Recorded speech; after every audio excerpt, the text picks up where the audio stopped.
오늘 함께 마가복음 1장 35절에서 39절 말씀을 함께 읽었는데요.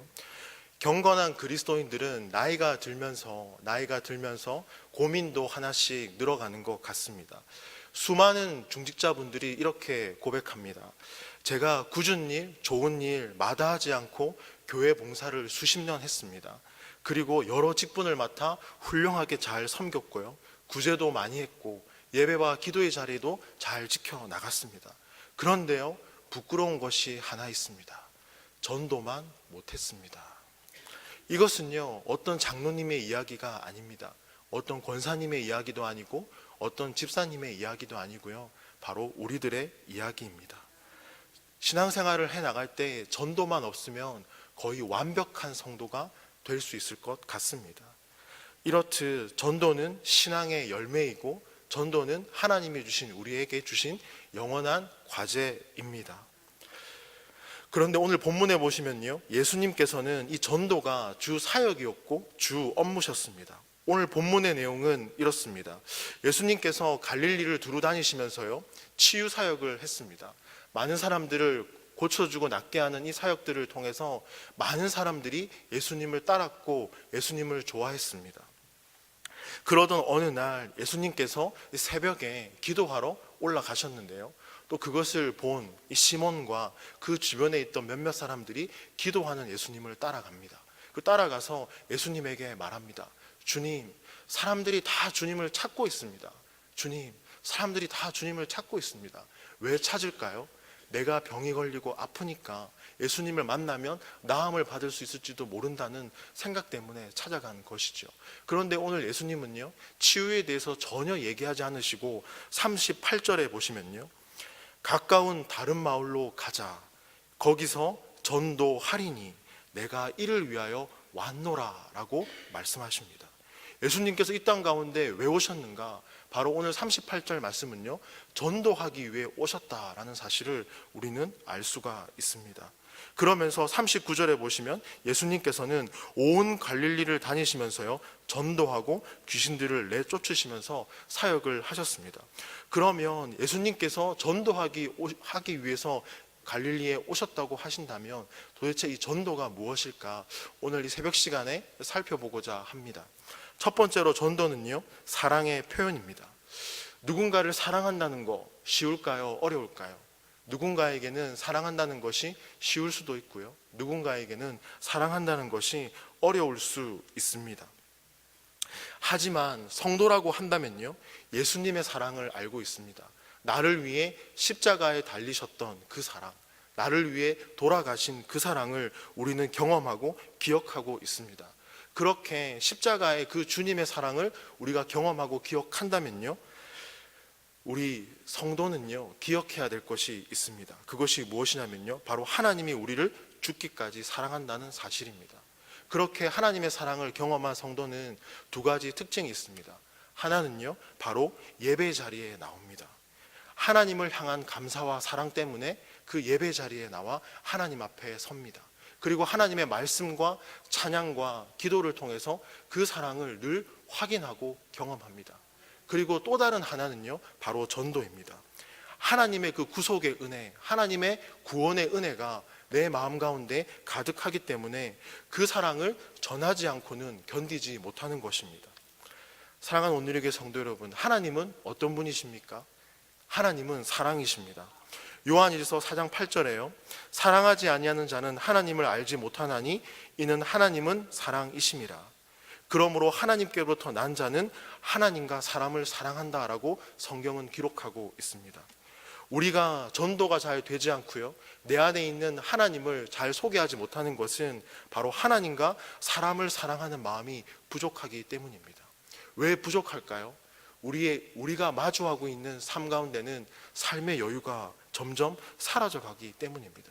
그런데 우리가 꼭 기억해야 될 것은요, 하나님 사랑, 사람 사랑의 가장 강력한 표현이 전도라는 사실을 꼭 기억하시기를 바랍니다. 보이는 사람을 사랑하지 않으면서 어떻게 보이지 않는 하나님을 사랑할 수 있겠습니까? 요한일서 4장 20절 21절 말씀에 이렇게 말씀합니다. 누구든지 하나님을 사랑하노라 하고 그 형제를 미워하면 이는 거짓말하는 자니 보는 바, 그 형제를 사랑하지 아니하는 자는 보지 못하는 바 하나님을 사랑할 수 없느니라. 우리가 이 계명을 주께 받았으니 하나님을 사랑하는 자는 또한 그 형제를 사랑할지니라. 그렇게 하나님을 사랑하고 사람을 사랑하며 나아가는 저와 여러분이 되시길 소망합니다. 두 번째로, 전도는요, 거룩의 표상입니다. 우리가 사람들에게 전도하기 어려운 것은요, 내 삶이 부족하기 때문입니다. 세상과의 다름이 없는 것이죠.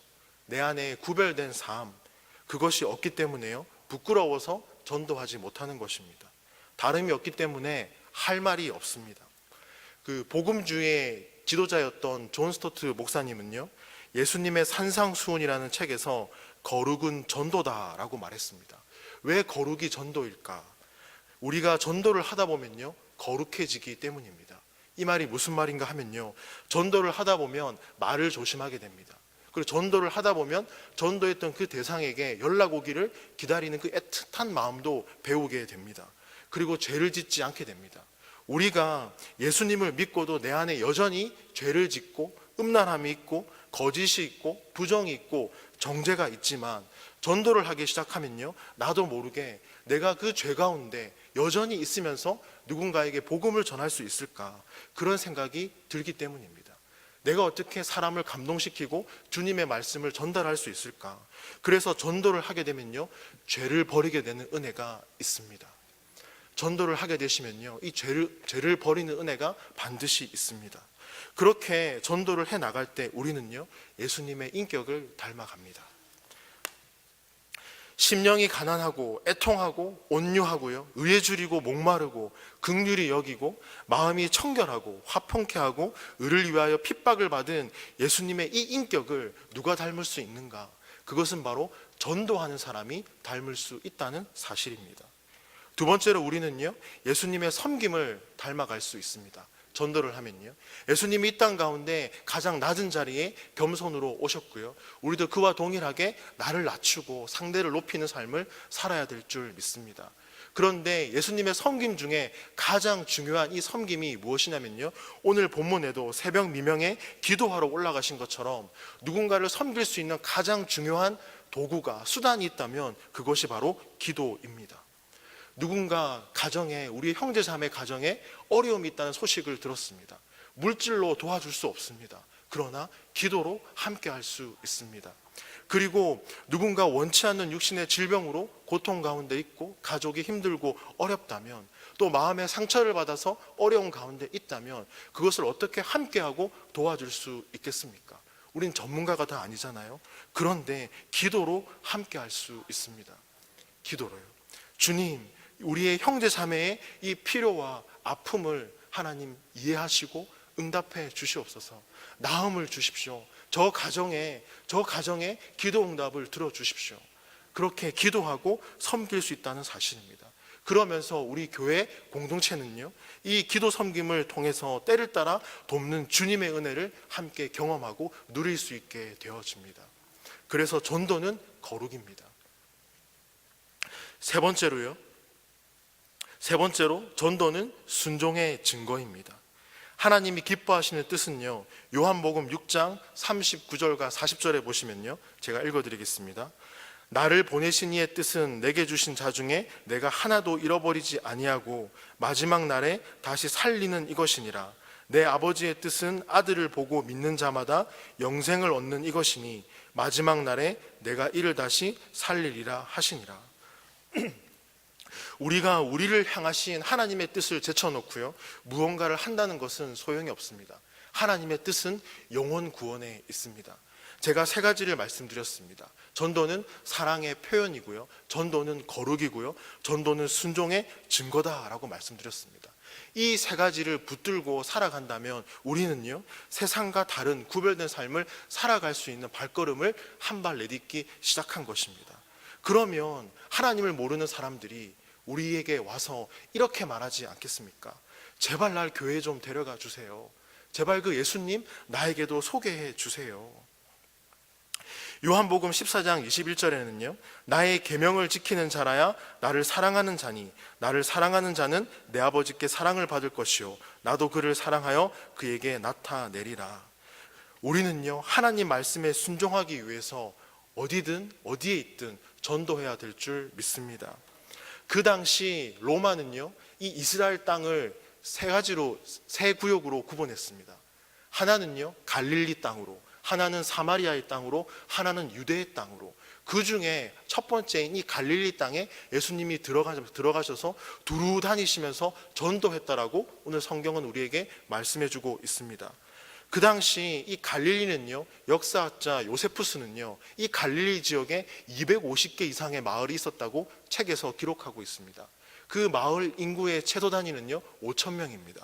주님이 갈릴리를 두루다니면서 얼마나 많은 사람들을 만났겠습니까? 그 많은 사람들에게 복음을 전하고 하나님의 그 말씀을 가르치고 함께했던 그 주님의 그 본을 통하여서 우리 역시 우리의 삶 가운데서 이 주님의 이 복음 전도 사역이 일어나기를 소원합니다. 마지막 네 번째로요, 전도는요 영육의 운동입니다. 왜 신앙생활에 활기가 없고, 그 청소년부 친구들을 보면요, 예배 드리는 자세를 보면 늘 비실비실 하거든요. 그 수련회, 요즘 청소년부 수련회 가면 이게 강사분이 앞에 올라와서 설교를 하시면요, 앞에 누워 있다고 합니다. 청소년 친구들이요. 왜 눕니? 라고 얘기하면 피곤하니까요. 이렇게 잘 모르는 거죠. 주님 앞에 서 있는 모습들을. 그러나 이 얘기는 청소년들에게 국한되지 않습니다. 우리 역시 갈수록, 세월이 지날수록 신앙생활에 활기도 없고요, 그 뜨거운 그 사랑이 식어지고요, 첫사랑 간격을 잊고 살아갈 때가 참 많습니다. 왜 그럴까요? 갈수록 행함이 없기 때문입니다. 그 행함이 없는 그 가운데에 자리 잡고 있는 것이 바로 전도입니다. 전도를 하면 할수록요, 영과 육이 건강해지는 것을 우리는 경험하게 됩니다. 왜요? 내게 주신 구원의 은혜를 날마다 전하고요, 또 전도하기 위해서 많은 사람들을 만나고 다니지 않습니까? 자연스럽게 건강해질 수밖에 없다는 사실입니다. 암보다 더 무서운 운동 부족병이라는 책을 쓴 이시하라 유미는요, 그 책이 두껍지만요, 딱 결론은 하나입니다. 운동 부족이 만병의 근원이다라고 얘기합니다. 그러면 운동 부족이 만병의 근원이라면 많이 움직이면 건강해지지 않겠습니까? 이것에 가장 좋은 게 바로 전도입니다. 전도하면요, 많이 움직이고 걷고 또 다니고 이래야 됩니다. 제가 온누리교회 오기 전에 서동 지역에서 청소년부를 맡고 있을 때요, 우리 아이들과 함께 한 일이 있었습니다. 그게 무엇이냐면요, 아이스박스 그 플라스틱 가방이 아니라 옆에 백으로 된 가방이 있거든요. 이 그 큰 가방을 옆에 하나 딱 메고요, 우리 청소년부 고등부 친구한테도 하나 딱 매게 하고요, 거기에 여름에 야쿠르트를 얼려가지고 담아가지고요, 서동 골목을 다니고 서동 시장을 다니면서 아이들을 만나고 함께 이렇게 전도했던 때가 있었습니다. 자연스럽게 다니니까 그때는 지금처럼 이렇게 뚱뚱하지 않았습니다. 여기서 한 10kg 정도 빼고 저를 보시면요, 그때 저였습니다. 전도하니까 자연스럽게 살이 빠지더라고요. 하나님께서 오늘 우리에게 물으십니다. 누가 이 갈릴리에 두루 다니면서 병든 자를 치유하고 고치는 이 사역을 누가 함께 하겠느냐? 그러면 저희는 손을 들어야 되지 않겠습니까? 주님, 제가 하고 싶습니다. 주님, 그 일을 제가 하겠습니다. 주님, 내가 여기 있사오니 나를 써 주소서. 나의 맘 나의 몸 주께 드리오니 주 받으옵소서. 나를 써달라는 이 고백이 저와 여러분의 삶 가운데 가득하길 소망합니다. 그렇게 우리가 이 전도의 자리를 지켜가면요, 전도는 사랑의 자리, 거룩의 자리, 그리고 영육의 건강의 자리, 순종의 자리라고 말씀을 드렸습니다. 이 자리를 우리의 삶의 현장 속에서 지켜간다면 주님이 주신 축복이 있습니다. 그것이 무엇이냐면요, 다니엘서 12장 3절입니다. 지혜 있는 자는 궁창의 빛과 같이 빛날 것이요 많은 사람을 옳은 대로 돌아오게 한 자는 별과 같이 영원토록 빛나리라. 잠언 11장 30절 말씀입니다. 의인의 열매는 생명나무라 지혜로운 자는 사람을 얻느니라. 말씀이 우리에게 말씀합니다. 영원히 빛나는 그와 같은 삶, 이 땅 가운데 살아가시는 저와 여러분의 삶이 되길 소망합니다. 오늘 이 말씀 기억하면서 다 같이 기도했으면 좋겠습니다. 하나님, 전도의 그 자리에 순종하며 나가는 우리가 되게 해달라고, 교회와 나라와 형제 자매와 또 담임 목사님과 기관을 위해서 우리 주여 한번 부르시면서 다 같이 기도하겠습니다. 주여, 하나님 감사합니다. 하나님, 우리가 전도자의 삶을 살아가기를 소망합니다. 오늘 예수님께서 전도하기 위해 이 땅 가운데 오셨다는 말씀을 우리는 보게 되어집니다. 하나님, 예수님께서 이 땅 가운데 오셔서 다양한 치유 사역을 하셨지만 그 가운데 주님의 사랑을 담아 나아가셨습니다. 하나님, 그 사랑이 우리를 통해 흘러가길 소망합니다. 하나님, 새벽 이 시간 우리가 기도하길 소망합니다. 사랑 없음을 고백하며 주님께 나아가길 소망합니다. 사랑하는 하나님, 저를 사용하여 주시옵소서. 별과 같이 빛난다는 그 말씀 기억하며 주님 말씀 순종하며 거룩의 그 자리로 나아가기를 소망합니다. 주여 함께하여 주시옵소서.